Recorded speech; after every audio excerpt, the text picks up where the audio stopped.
السلام علیکم ورحمۃ اللہ وبرکاتہ. الحمدللہ رب العالمین والصلاة والسلام علی رسول الکریم. اما بعد. حضرات، میں آپ لوگوں کے سامنے جو موضوع لے کر حاضر ہوا ہوں وہ ہے فرشتے. خدا کی بے شمار مخلوق میں سے فرشتے بھی ایک مخلوق ہے. ان کو اللہ تعالیٰ نے نور سے پیدا کیا ہے. وہ ہم کو نظر نہیں آتے. وہ اللہ تعالیٰ کے حکم کے خلاف کبھی کوئی کام نہیں کرتے. اللہ پاک نے ان کو خاص کاموں پر لگا دیا ہے. جن کی ذمہ زبان ہے وہ اسی میں لگے رہتے ہیں. ان کی تعداد اللہ کے سوا کوئی نہیں جانتا.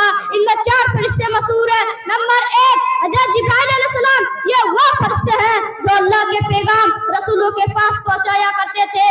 اسی کو وحی کہتے ہیں. ہمارے رسول صلی اللہ علیہ وسلم کے پاس بھی قرآن شریف کی آیتیں لے کر یہی حضرت جبرائیل علیہ السلام اترا کرتے تھے. نمبر 2 حضرت میکائیل علیہ السلام. یہ بارش برسانے اور بندوں کو روزی پہنچانے کا کام ہے مقرر ہے.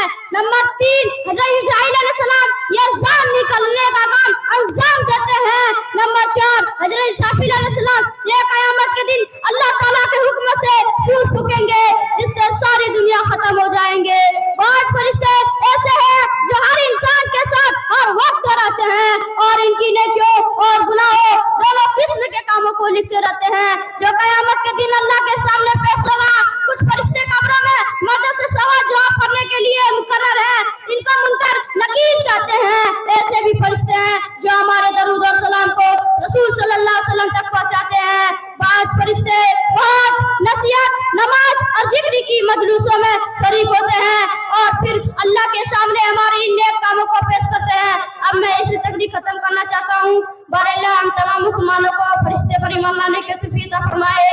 آمین. وآخر دعوانا رب العالمین. السلام علیکم ورحمۃ اللہ وبرکاتہ.